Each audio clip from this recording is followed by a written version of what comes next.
You know what really bothers me about technology today? That we've watched the tech industry push out low grade versions of the real stuff. Like we have eMMC. This is a second gen NAND chip style system that uses a serial bus connector that's usually like a USB 2.0 in speed to run an operating system and everything else off of. This stuff is ridiculously slow compared to modern standards. This is a 15-year-old technology at its newest. And we have mainstream brand new laptops being sold for $200 and up. Like bargain basement bin stuff being sold as brand new cutting edge technology in these stores, and they're not. It's it's the tech industry hedonically adjusting us to slow compute, so we purchase their services. Do you understand what's going on? Like we're getting ripped off. Like this technology is pre iPhone. That's how old eMMC is. The latest version of eMMC was described about 14 or 15 years ago. And the reason why we don't like it is because this came from DSLR cameras, and it's a very archaic, very slow, very obsolete format of connecting a storage device to a secondary device. And it gets treated like an HID device within the hardware. So it's treated like a USB key by the operating system itself. So when you examine it clearly, you understand that it's not real. Like it's not an actual integrated device. And here we are looking at it. I'm seeing these devices going for $60 and $70 on eBay, and they're like 10 years old. Do you know it used to go for $60 and $70 on eBay 10 years ago? Lenovo's with fresh SSDs. ThinkPads with SSDs that were only like 5 or 6 years old.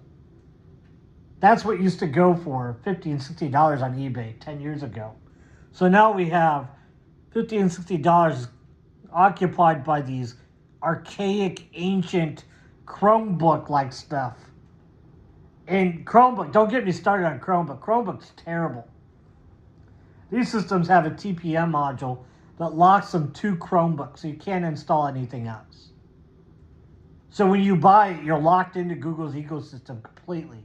So even though you own the hardware, you don't own the hardware. Do you understand? And they locked them at 4 gigabytes of RAM, so you can't install anything productive. You can't install Android Studio because by default, Android Studio requires 8 gigabytes of RAM from the factory. So you can't even work within Google's ecosystem on a Chromebook, even if you do purchase one. So the entire industry basically turned into a giant scam in the past 10 years. And it wasn't even the past 10 years. It's basically since 2021. The entire industry turned into a giant scam. So we're looking at this hardware that is not even 10 years old. Like I'm looking at an Acer Spin CP514. This thing is like 7 years old. I believe it came out in 7 years. It's about 7 years ago. It's previewed. It's AMD Ryzen 5, which is about 7 years old now. And this thing's going for $60 as a touchscreen, fancy, as a 64 gigabyte eMMC and 8 gigabytes of RAM.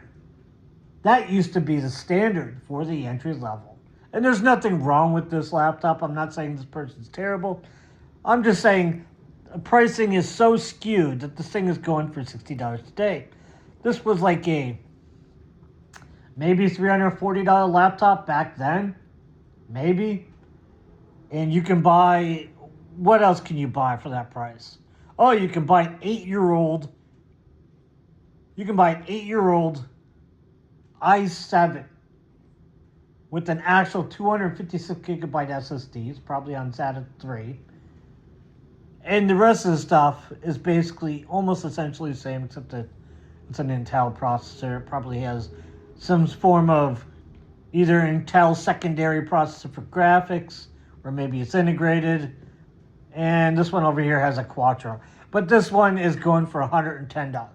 That's how skewed our pricing is. Where $100 gets you a okay laptop from about 7 years ago. And it's already obsolete. It's completely obsolete.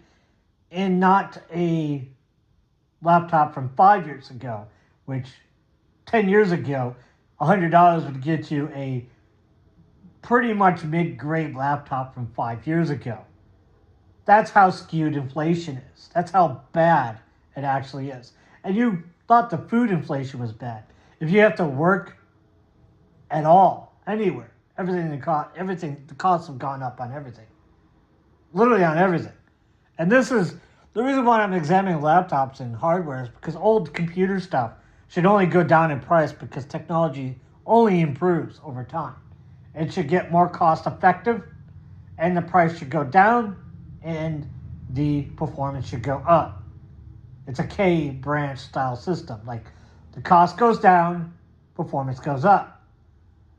That's what kind of distribution the pricing action of a laptop or a piece of electronics or technology should have. And we've seen it. We now have AI on cell phones. And if we examine cell phones, they too have not seen the same appropriate pricing action. Old laptops are like the litmus test of testing to see what old hardware is going for these days because nobody wants an old laptop. Nobody is purchasing old laptop. Very few people purchase this stuff because who wants an old Chromebook from 2017 or 2018? Nobody. Nobody wants an old Chromebook from any era. Nobody wants a Chromebook at all because they're terrible. But we've seen the prices of them on them. We've seen the prices on brand new Chromebooks going up and up and up. Chromebooks are now considered like the mainstay of entry-level computing, and they shouldn't be. The operating system is terrible. The hardware is atrocious. None of these devices should be considered entry-level. Nobody needs to be buying these things. Nobody should be buying these things.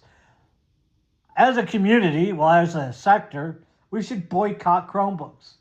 I'm going to absolutely refuse to buy a Chromebook when I could get a Linux laptop instead. Why can I not buy an entry-level Linux laptop? Why do I need to spend $1,000 to get a laptop that works with Linux?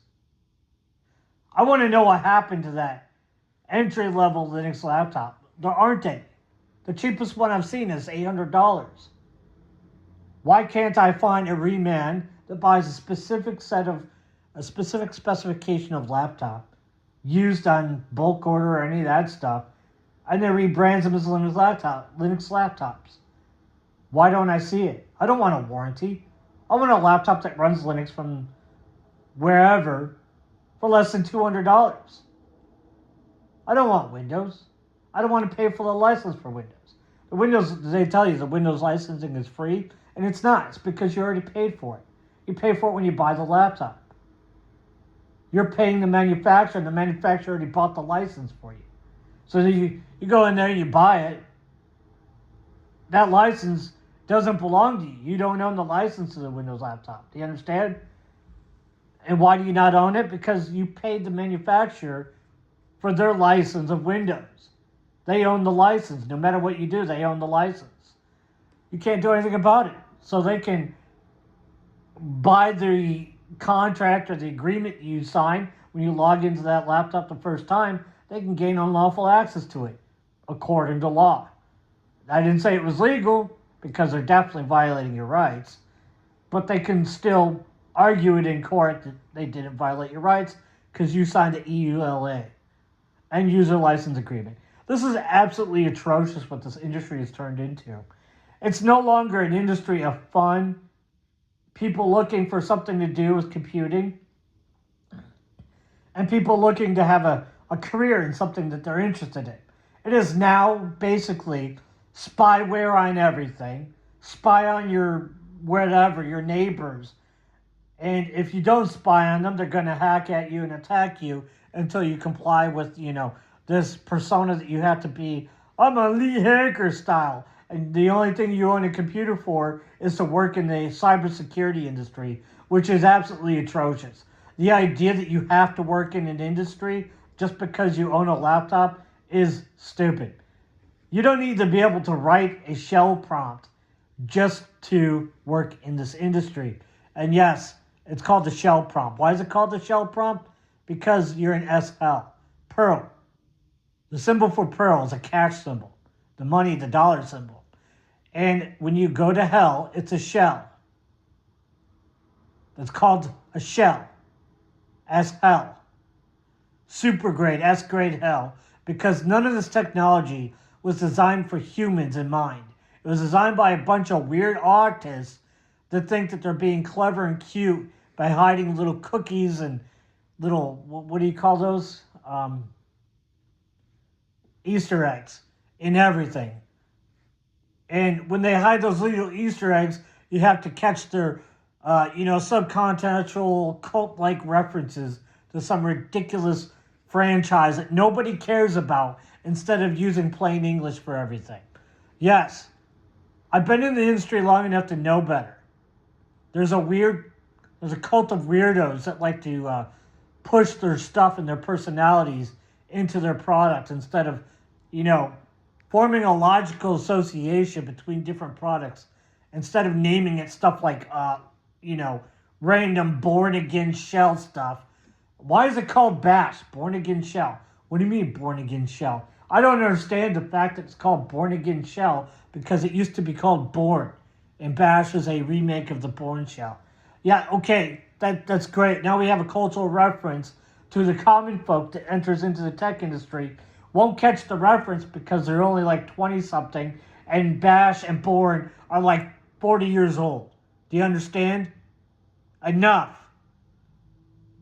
We don't need this cultural reference nightmare. That's why it's called the shell, because it's S grade or S tier hell.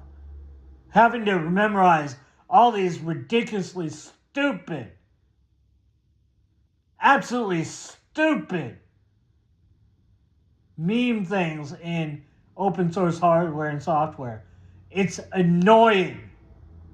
I don't need to know the name of the third character shown on your favorite franchise in 2025 from 1980 something. And I think it's great that you have something that you're passionate about. And I absolutely adore that it's, some people are still doing that. But don't put it in your software, please. Because working with an open source project or package and not knowing that I need the twin brother's name of this other package because I don't know the franchise even exists because it's 2025 and I'm in my 40s and I'm not watching cartoons at 45 years old. Stop it. This is why nobody takes the open source community seriously. It's impossible to take people seriously when they come up with some stupid name and you think that everybody's going to catch the reference. Oh, it's only for people in my community. Why are you releasing this as a distro? Why is this an open source distro on a major release if you can only make these stupid references to not even pop culture? It's like some underground subculture textual thing. And you want this to be a mainstream adaptation? You need to stop. Just, basic names. Nomenclature that makes sense. This is the OCR. What's an OCR? Do you know what an OCR is? I know what an OCR is. Do you? No, you don't. Okay, what's TCP? You know what TCP is? Okay, we all know what TCP and IP are. Not intellectual property, internet protocol. So if we know what those are, because, they make sense, because AT&T had a requirement that its name should make sense.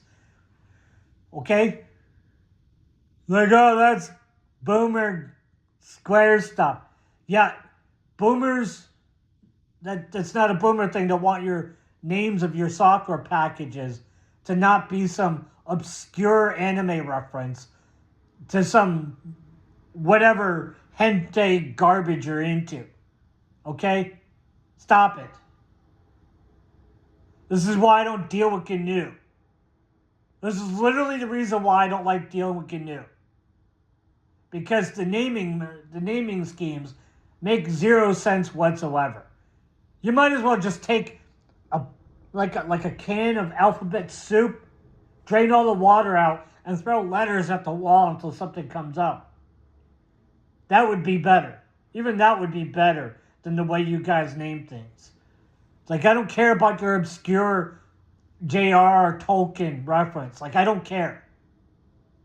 I live in a world where this stuff doesn't make any sense. If you use it for your stupid SAP protocols, then that's absolutely redundant because they sell Tolkien books in Arabic. It got printed in simplified Chinese. I think the enemy knows what you're saying.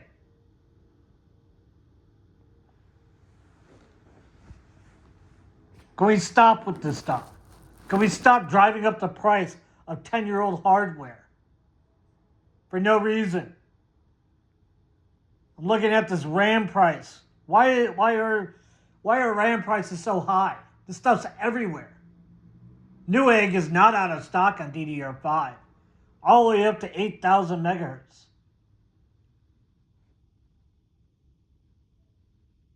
So why are the prices this ridiculous? Don't tell me you decide to take money out of your, what do you call it? Your Palantir stock or your Palantir money out or your NVIDIA money that you made on the stock market, Robinhood, and leverage up the price of DDR5. Because that's what it sounds like to me. You just decide to bubble things up. Because none of these stories about why the price of DDR5 is at like 3 times or 4 times, multiple times higher than it should be, make any sense. You're like, oh, OpenAI bought up all the DDR5 silicon.